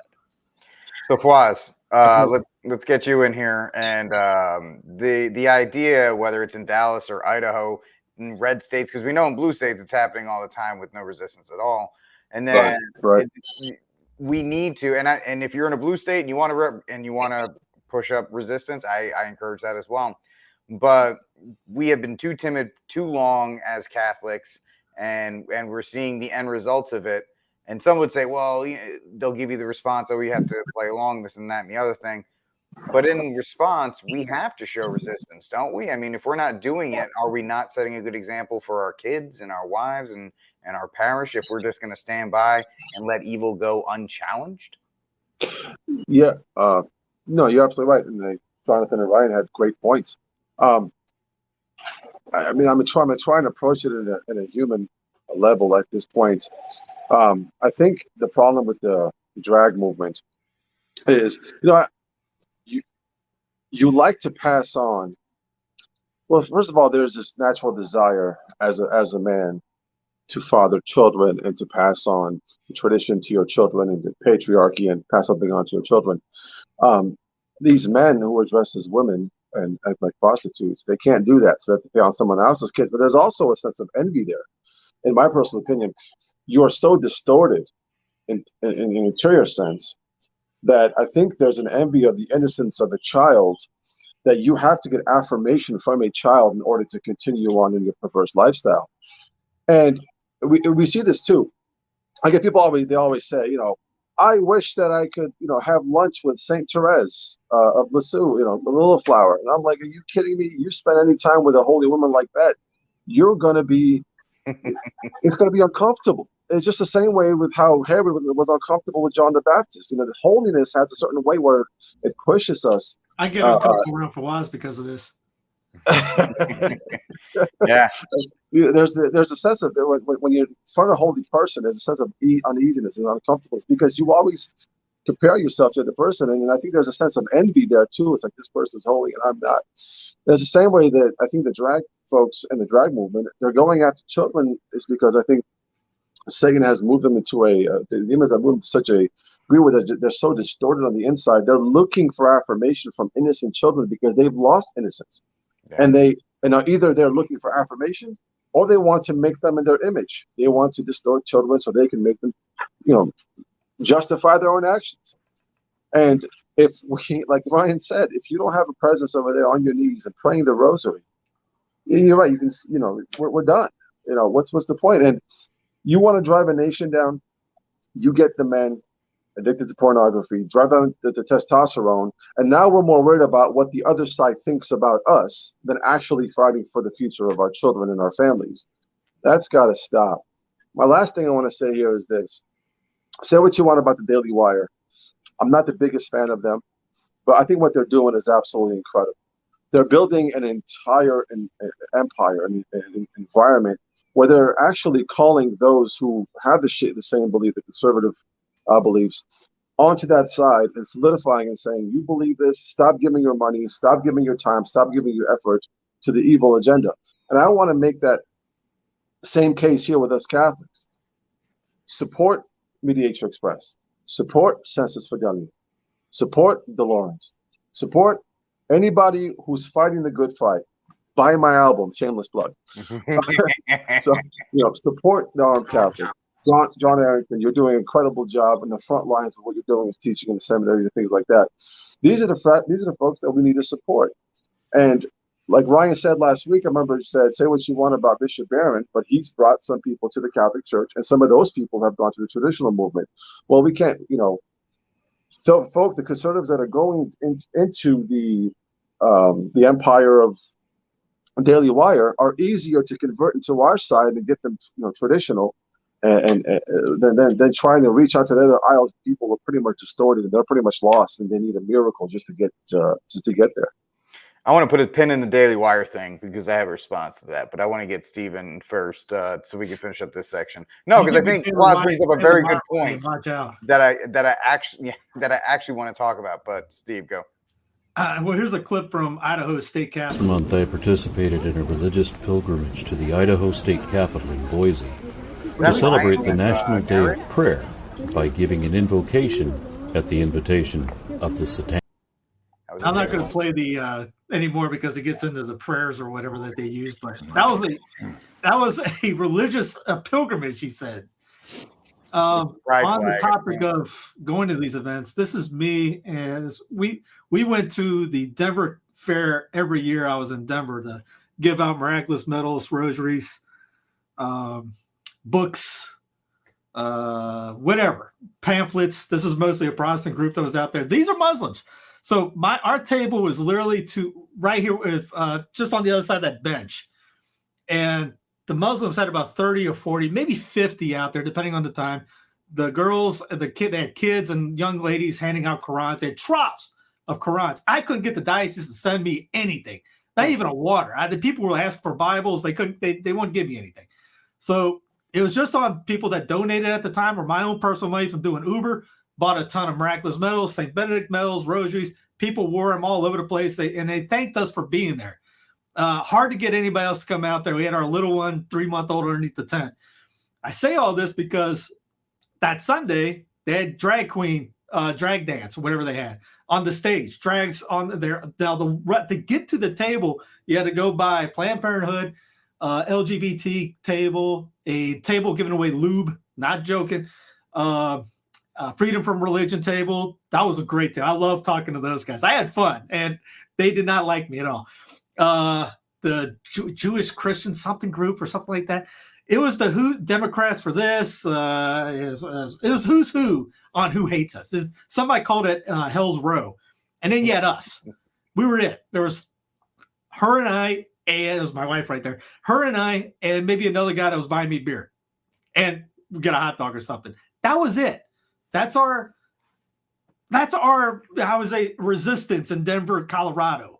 Whereas, the diocese cathedral was across the street. Nobody came out to do any of this. So, I mean, if someone wants to buy me a flight to go to Idaho, I'll put a table up during this just to, have some fun with this, give away miraculous medals and things. I still have a truckload outside in the garage. We'll do it. But things like that, that's an idea to do locally. Think locally, actually, convert your own town. The so-called tolerant are the most intolerant. I know that's stealing that from Andrew Wilkow on the Wilkow majority, but they are. You see that with there's some talented people out there going to Kavanaugh. It's a violation of federal law too, by the way. Hey, doxing them online, telling people to go to their homes, all this. Now, I did have a thing on Delano Squires, which I like his work. But he talked about used to be a Christian nation. John Adams and the Tripoli thing writes about this was never a Christian nation because they didn't want to do that, the whole religious liberty thing, because anybody could come in and do this. And each state had a different religious church as their official religion. It goes back to the First Amendment. Now, that's a violation of First Amendment. Well, 11 out of 13 colonies had an official church. How do you think the Pennsylvania Quakers came about? Yeah. The separation of church and state thing that Jefferson did was an email today. That's literally an email. It wasn't anything but a letter that was written. Wasn't passed through Congress, anything like that. Obviously, you get to see after the ball to see how they got the camo underneath the nose underneath the camo underneath the nose of the camo underneath the tent. Hugo Black, KKK member, came up with the language. Yeah. Oh, and on top of that, we as heterosexuals, there was a great photo. This is not also good. I'm not showing it. But he had 2 kids at a Hooters restaurant. Yeah. So, I mean, we got to take it both sides on this. It's like when guys call out women for not dressing modest. Well, men, you could dress modest too. You can wear pants at the gym, wear long sleeve, wear short sleeve shirts or something. You don't have to wear, go out and just bare chested and all that. It works both ways. So we're against the drag thing with kids. Yes. Also, you shouldn't be allowing your kids to be watching, probably PG-13 anymore, softcore porn. But obviously, Hooters. There's kids that go into Hooters, I guarantee there's people in there going, you can't be doing that. They do that with their family. So it works both ways. We got to become more virtuous on all sides. Well, I mean, you don't have to go to the gym, but when you have guns like these, you got to show them off, man. I mean, I can't. There are no clothes. Look at this. They're ripping out of this right now, man. We just went to a new low, folks. It's just so terrible. That's an awful joke that I had to say, but because it's funny. Real quick, I know we're running out, and I want to get to the Sarah Spain thing before we get out of here. Fawaz, I'm not coming at you for this. I have a huge problem with the Daily Wire because of the person at the top. Ben Shapiro hates our Lord and Savior Jesus Christ. He has been on Rogan. He called him nothing more than a rabble rouser and deserved to get his punishment. For me, that's a no-go. And I know I've called it out on my radio show too. Matt Walsh, Michael Knowles, all you guys, you shouldn't work there because the guy hates him. You can't, and you know, he and they're like, you took that picture with the Muslims, Steve, you know, that there are Jews out there that are fine and they hang out and they're kind of in the same kind of goal. Shapiro is not one of them. Shapiro is not one of them. If the Daily Wire is so intent on changing the culture, don't put it behind the paywall because the left puts everything out for free. The left puts everything out for free. And they don't care if they lose money. Batgirl, that stupid show on CW, they put that LGBT MAP nonsense on there for 3 seasons, despite the fact that nobody watched it because they knew just it being out there was important enough. Right. So I'm not a huge fan of the Daily Wire, but that's my flaws if you want to. Yeah, forgive me, Rick. I think what I was, and I agree with you. I'm not a fan of Daily Wire either, and especially because of Shapiro and his stance.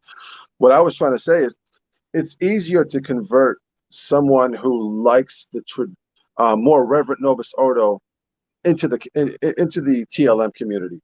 True. Then to go somebody who's completely charismatic. That's a little bit harder for you to do. What I'm trying to say is if you took the audience that their viewers, if you took those folks and they're almost there.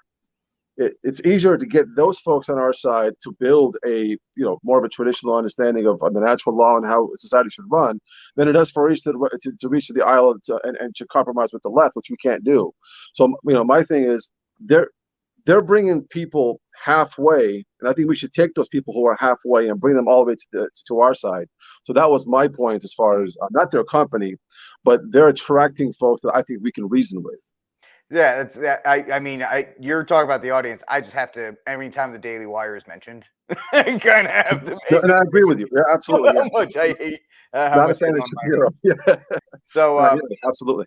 John, I know you got to get out of here. If you want to remark on this last thing, and then if you want to give us a cry room and a saying the week before you get out, I appreciate you hanging out with us, bud. No, I do. Yeah. Well, you said this final thing. What's the final thing then? If you wanted to mention, talking about the drag queen story stuff and Catholic resistance to it and the queering of America.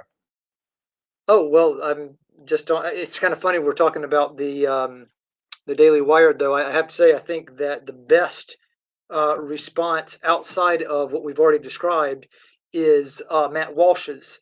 I mean, say what you want about his current employer, but that attitude of showing how ridiculous it is. I mean, I'm not sure if we've ever gotten to a point where it's so easy to show the ridiculous of the anti-Christian world, and but thankfully we've got someone who's got a bit of humor behind him, as well as the Catholic faith in Matt Walsh, and I think his stuff there on What Is a Woman is one good way to tackle things besides the things we've already mentioned, the spiritual side. Hey, John. Can I ask a question real quick? Because you brought up the Walsh show. Whitlock disliked Walsh's documentary because he didn't use the religious argument in there. Can you give the reason why that was for somebody that hates God or doesn't believe in that, why that argument is kind of like, all right, Walsh did a good job?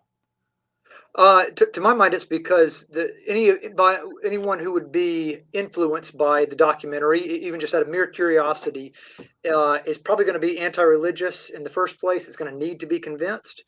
And so to mention religion or anything that even kind of reeks of religion would automatically set that person off on an emotional response. And so you've lost that person, right? I mean, anybody that's sane, anybody that is not at least I would say obsessed by the devil, doesn't need to be convinced of what Walsh made the documentary about.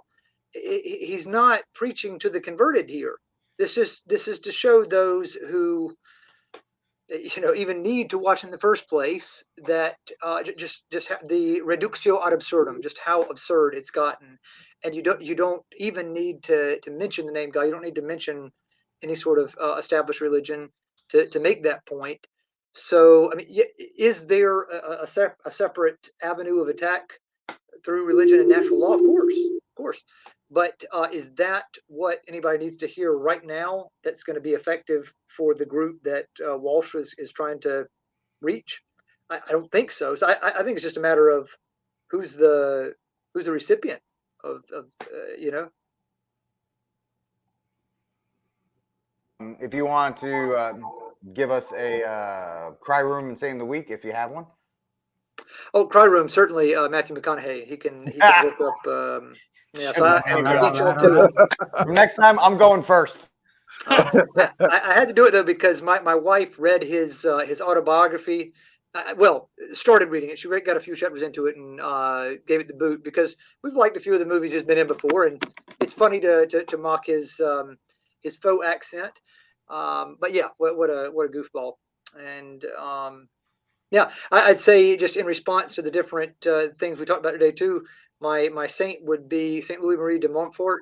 So the sort of military that we're going to be in is going to have to be Our Lady's military, and it's going to be a military of prayer because, I mean, really the most effective thing that a lot of us fathers of large families can do is to teach our kids to pray and to get in that spiritual military and to fight these demons back the way that they can only be defeated ultimately, and that is in the military of Our Lady there. So Saint Louis Marie de Montfort, priez pour nous, pray for us.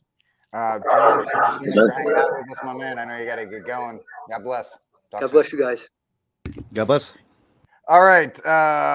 Let's see. Now that we have one more segment we'll talk about, and this is the reaction since it is that month. It's the month of the Sacred Heart, but it's another month that we've mentioned here and there. And I want to talk about this young lady, which I can't say things that I want to say. I've said on my show about a certain thought. And some of you will get that reference and some of you will not. And her response, the genesis of this is there was this Pride night in Tampa Bay. And the Tampa Rays had this patch you were going to put on the side of your jersey to affirm your loyalty to the LGBT, MAP, certain disease mob. And the Tampa Bay Rays, for their credit, were like, hey, man, wear it or don't. That's fine, but it's there. And it was a very low-key, not a big deal. Some didn't, and they were like, that's fine. But this entitled suburban white woman who only got a job at ESPN because some guy lusted after her decided to make a big deal out of it because she decided to. So let's take a listen to what she has to say about men exercising these are men exercising their Christian beliefs and not wanting to join in. Jason Adams to the Tampa Bay Times. Hard decision because ultimately we all said we want them to know that they are welcome and loved here. But when we put it on our bodies, I think a lot of guys decided that it's just a lifestyle that maybe, not that they look down on or anything or differently, it's just that maybe we don't want to encourage we believe in Jesus who's encouraged us to live a lifestyle that would abstain from that behavior. Sarah Spain, how does that all come off to you? Pride is about inclusion, so you don't love them and you don't welcome them if you're not willing to wear the patch. And calling it a lifestyle reveals to me that you've done not even a modicum of research or understanding on this topic. It's what tends to happen when a privileged class isn't affected by things. This is not just about baseball. That religious exemption BS, which is used in sport and otherwise, also allows for people to be denied health care, jobs, apartments, children, prescriptions, all sorts of rights. And so we have to stop tiptoeing around it because we're trying to protect people who are trying to be bigoted from asking for them to be exempt from it when the very people that they are bigoted against are suffering the consequences. When you say trying to be bigoted, they're trying to use religious exemptions to affect the opportunities, services, available resources for people who are LGBTQ+. and a patch on the jersey in this way? In the case of sport, no. In the case of sport, though, they're double talking if they're saying you're welcome while also saying that we don't encourage or we disagree with it, especially when there are devout people of every single religion that also welcome and are open to people who are born gay. David Dennis Jr. Yeah, I have a lot of things to say, but I got to get you guys in first. You got to give Tony Reale credit. When I used to watch this show, he is a Catholic. I've seen him with the ashes on his forehead. I know that's not a tale like you know, politicians who love abortion have the ashes on, but at least he's a Catholic. That's the only way ESPN would allow him to push back. He's like, a patch? A patch is going to make sure this is not going to happen. We'll go Ryan, Fwaz, Steve. So I'll throw it to all three. This is the initial question. What service in 2022 is the member of the LGBT MAP community denied? You all think about that. And secondly, you know, Brian said it in the last segment, you're a bigot. If you do not, it's much like Islam. If you do not submit to the LGBT MAP mafia, this is it. You're a bigot. You're terrible. You're awful. You're causing them to not get prescriptions. They're not getting children, even though they shut down the Catholic charities, Catholic adoption agencies, which were the only ones that were doing it right. Obviously, I'm going to shut up because I'm going to babble and kill all y'all's time. Ryan, jump in. So, what service is there that they can't get right now? I mean, they can marry the tree if they identify as a tree. They can get that. They can get just about everything and anything. And if you don't give it to them, they're going to whine and they're going to scream and they're going to sue you and tie you up in litigation. And you look at, again, that baker in Colorado that they've been suing continually for I don't know how many years. They've been suing him continually. And the issue was, of course, this gay or trans couple or whatever wanted a cake that him to make a special cake for them that would, turn all kinds of colors or whatnot for, I don't even know. And he's like, I'm sorry, I can't do that.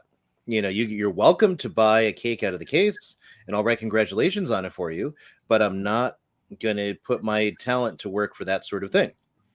And you'd think you'd just say, oh, what a dork, and just walk away, right? Normal people would. That is, if they were normal people, they're not. It's always envy. The heart of all of the wokeness in general, and LGBT QWERTY in particular, is almost always envy, insecurity, and because there is a problem there, and this thing is like a Band-Aid feeding their emotions, but not actually giving them anything that's truly satisfying. So they're always going to be after you, no matter what you do.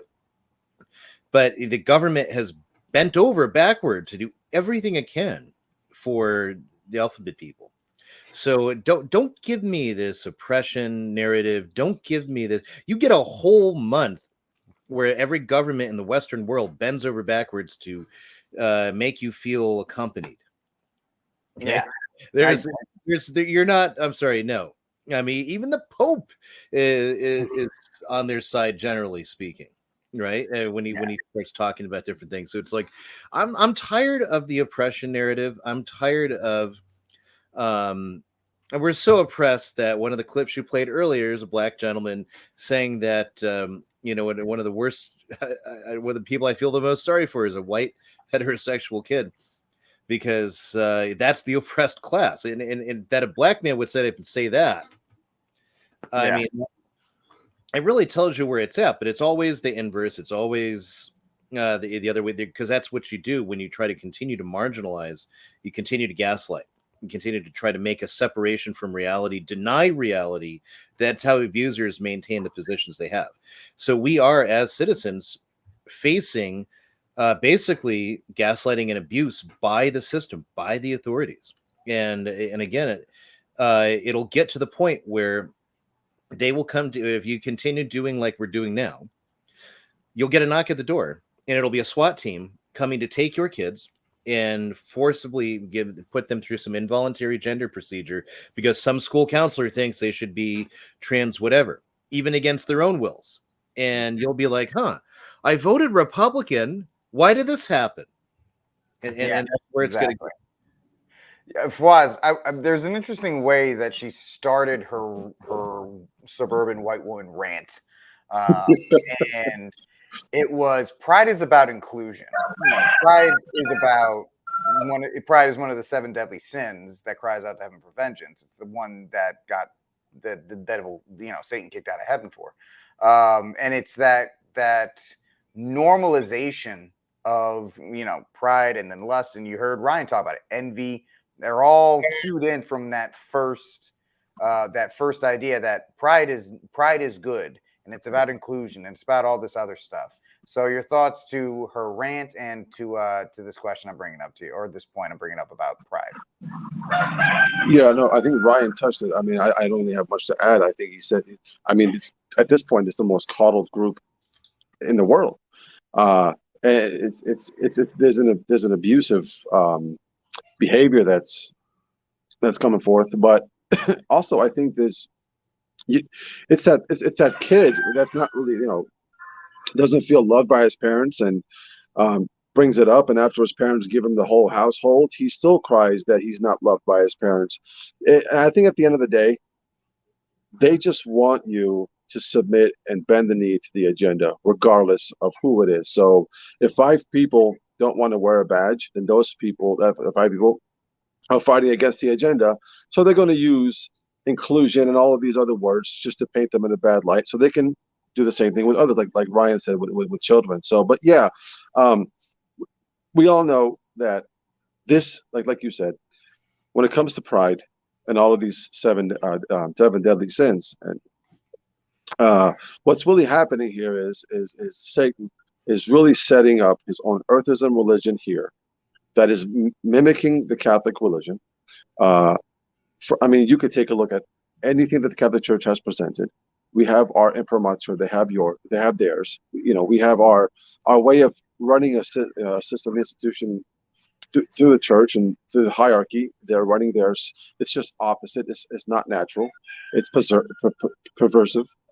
So they're going to deviate. And anybody who deviates from that, they're going to call non-inclusive, and they use all of these words. When in reality, you could love someone as a person and help them to find the truth and to find Christ, and at the same time deny their lifestyle, which actually we're called to fraternal correction and to judge someone in that realm in order to bring them back to the natural, to the divine natural law and all that stuff. But yeah, I can't add any more to what Ryan said. He said it perfectly. This is exactly what's happening. This is the most coddled group in the world right now, and it's just they keep on crying because 5 people didn't accept their lifestyle. It goes to show you how sick it is. I'm muted. I know. I couldn't get the mouse over. See your mouth moving. Yeah, you understand the words. Steve, jump in. No, I'll mute myself again. Let's see. Here's a cool little explanation. Count Dankula on train, pride event or something happening in Glasgow, train full of pride attendees, random girl handing out pride flags, offers me one, can't refuse because it might be a hate crime, can't throw it away because it might be a hate crime, had to hold it, literally 1984. Hey, it goes back to the so-called tolerant, at least intolerant. I mean, at least like Tony did, he can't do too much or he'll be fired, but he said, over a patch? Hey, really? You can't say no to that? You can say no to literally anything else. I mean, Pittsburgh Pirates had have faith night once a year. They don't require the whole team to go out there. How come she ain't complaining about the other? I don't know. I don't know how many showed up, but say 10 didn't. Are the other 10 bigots?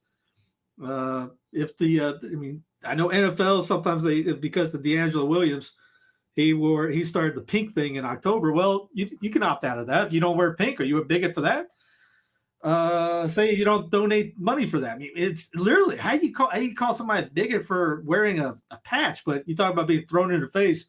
My beloved, even though I haven't watched them in 3 years now, Carolina Panthers decided to bring a tranny to the cheerleading squad this year. Talk about guys can do better cheering too. Where's the feminists on that? How did not? I understand why the girls didn't quit, because they're using that as a stepstone for something else bigger in their lives, I guess. So they're not going to have any principle to say, no, I'm not cheering because of this. They'll be crucified, thrown under a bug. It's like that. Was it two bikers? Was it two gay guys? Two men? One first and second, and then you see the third place ladies holding her baby. When's people going to stand up to that in all your localities? I mean, yeah, there is no way in God's green earth going to the game. It wasn't going anyways, because one, it's $200 to get a ticket anymore. But the sports, I was talking to a guy at the gym. He asked me, I had a green shirt on. You see it on the merchandise page, the shirts I'll work out, and one's a San Patricio shirt. So the guy goes, "Is that a Celtics shirt? Because the Celtics in the NBA playoffs." I go, "Dude, the only reason I even know they're in the playoffs because the TV there has got it on. I mean, I haven't watched a game in so many years." And we talked about how just politics have just gone into the sports world insanely the last 2 years. You can't watch a game without BLM shoved in your face, or now you got the in gun violence by the Celtics and the who they playing the Warriors, for their pregame. Now, wait a minute, how many cities you showed on your thing? How many that link about the states top 10, top 50?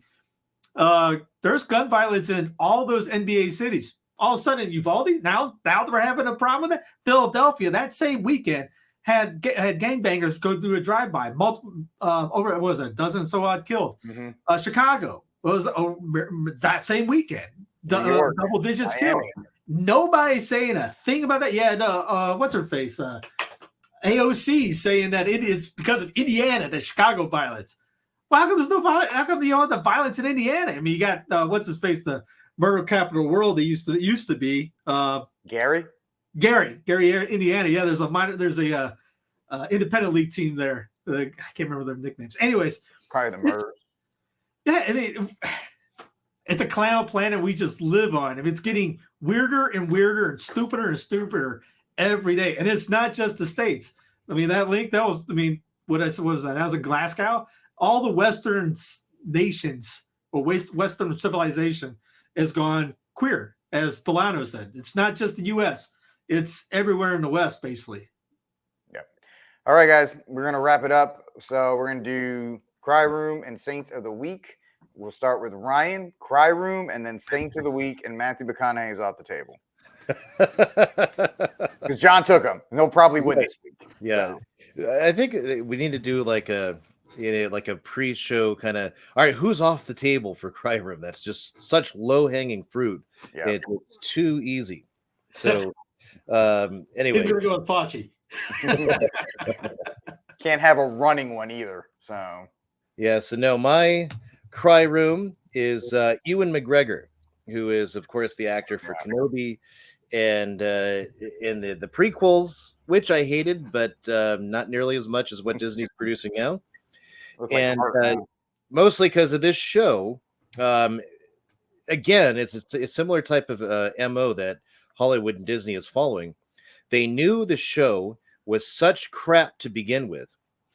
To take attention away from the bad writing, poor acting, they've got to accuse anyone who will criticize it as being racist. And Ewan McGregor is gonna pile on with this message. Does he really? I'm not gonna play it, but does he really believe what he's saying here? He's basically going on because the actress who actually is getting far more screen time and far more attention than he is in his own show, I might add, Moses Ingram, who he is the most special. I have nothing against her personally. It seems like she could be a great actor if she was given good material. I don't know. But, the whole thing, she got some hateful Instagram messages. And so the fandom is racist, the racist fandom again. And they're running with this just like they do with everything. Amazon did the same thing for Lord of the Rings to try to get out of any criticism and say, oh, look, all these racists who aren't happy with it and white supremacists, whatever else they're doing. And here's Ewan McGregor piling on with this whole thing, which is just so asinine at every level, because the fact is the show is awful. It is so awful, poorly acted, poorly executed, written. I think an 8-year-old could write the thing better than, or maybe a 6-year-old or a 5-year-old. Hey man, that was my best script. Get out of here. Yeah. I mean, it's so dumb and conceptually, production wise, it's like, did anybody watch this before they aired it? Almost all of it's filler. And it's designed to, again, completely deconstruct the character of Luke whatsoever and build up the character of Rey in the sequels. That's exactly what they're trying to do. And it's obnoxious at every level. So here you have, Ewan McGregor, who probably should know better. He doesn't have to say anything. Because I'm sorry, I'm sure this lady did get some nasty Instagram messages from someone, because it's the internet. There are nasty people all around. As soon as you get up and do anything, there are people who are going to tear you down. They're going to say bad things about you. They're going to say Has this lady spent 5 minutes on Twitter? Yeah, I guess not.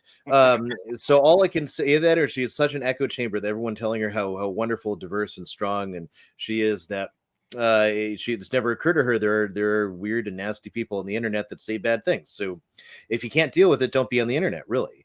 But then it's trying to twist that around and say, see, all these people who don't like the show, they don't like it because of her being black. It's like, I'm good with that. I don't like it because the story sucks. You violated canon. You violated continuity. You make Kenobi like an idiot. You make all these stupid things that are just pointless, dumb, really dumb.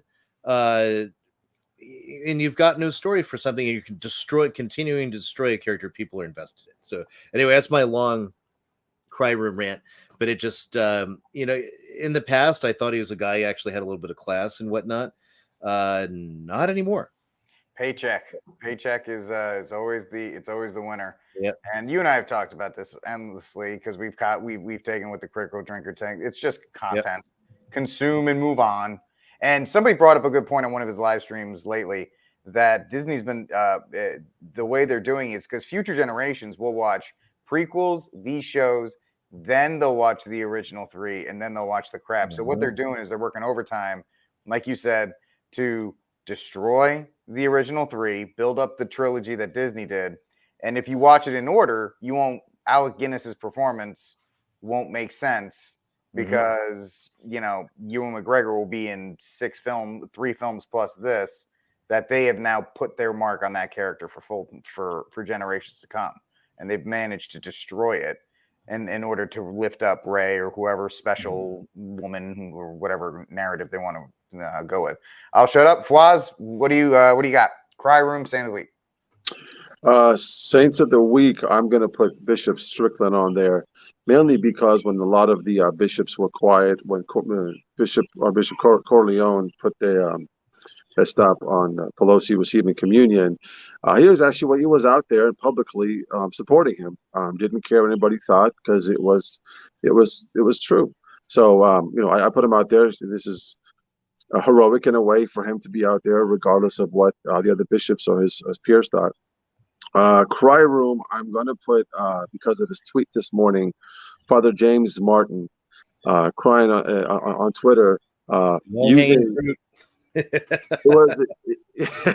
hanging fruit. Yeah, low hanging fruit. But this is warranted. I think you guys saw his tweet today. Regarding, he put up a quote from Scripture, or that if you call somebody names, you're going to hell. That's what Christ said. He was bringing that to attention, which is funny to me, because number one, when he wants to, when it fits his agenda, he uses context when it comes to Scripture. When it fits his agenda, all of a sudden he's a biblical fundamentalist and an illegalist. So, but Christ was the king of calling people names. Number one. Number two, I was surprised that he said you're going to hell, because I didn't know if he actually believed in hell to begin with. So the hell existed. So yeah, I'm going to put. He needs it for transphobes. It exists for us. It's a special for us. That's right. Yeah. So anybody who calls somebody a name, all of a sudden, you can murder babies all day long. You can do whatever you want, but if you call something, that's the mortal sin. You calling somebody who murders children names is the mortal sin, not the other way around. Yeah, he picks and chooses what he wants out of Scripture to fit his own agenda, which where his alliance is. It's not the church; it's the other way around. Did you have a saint? Oh yeah, you did. Strickland, and then all right, perfect. Steve, saint of the week and cry room. Pitcher Jason Adams. I'm going with her. Times hard decision because you want them in love. Life is just that. I forgot her name. I had to go with Sarah Spain for the cry room. of And I'm research going or with the understanding on this Tampa topic. Bay It's what Devil tends to Rays happen when guys a that opted privileged out class as isn't the a- Saints for standing up against the norms against the water, because it's hard to do that. You got you guys call it the homo fascist mafia. They don't take heretics lightly, so that for them to stand up against it, that was pretty bold for them. Good on them. So for a while, you'll like that. I remember giving away CDs of sermons, and track 2 was a priest sermon on the holy name of Jesus, and he mentions how adulterers are adulterers. And the lady she taught at the church, she taught across the room when we were doing catechism classes, and she got on me saying, "I can't believe he said that's so judgmental." But if you commit adultery, what are you? she did not like that. So yeah, can't be called a side piece. You are what you are. So we already have 4, so I'm not going to do a cry room. I was asked, somebody messaged me on Instagram. You can follow me, The Armed Catholic, to promote this. Since I promoted JMJ Cat 3 and Alex's Rosaries, I'm more than happy to do so. I sent this. This young, nice lady is starting up an Arms of Grace, a veil shop, and other things. She's making these products, and she sent me, and she said it's a traditional Catholic shop. She makes homemade veils, religious T-shirts, stickers, keychains, homemade rosaries, and chaplets. If you're looking for this kind of stuff, don't go to Etsy. Go to armsofgrace.com, and she's got these great products, and you should definitely be supporting traditional Catholics and Catholics in general. And if you would like me to, during my Saint of the Week portion, promote your business, please, info@thearmedcatholic.com, or message me on Instagram at thearmedcatholic.com. I'm more than happy to promote your business and let everybody know that you have that. And actually, Arms of Grace, I'm gonna have to reach out to you because my wife needs a couple more veils.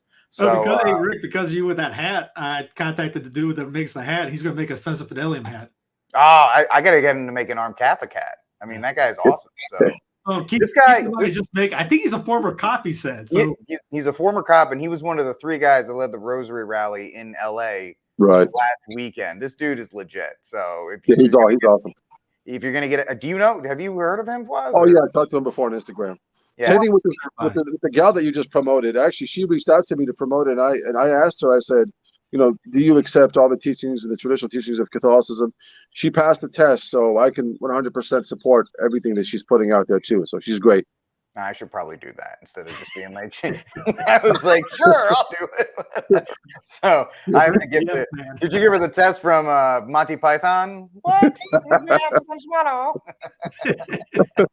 In order to get through.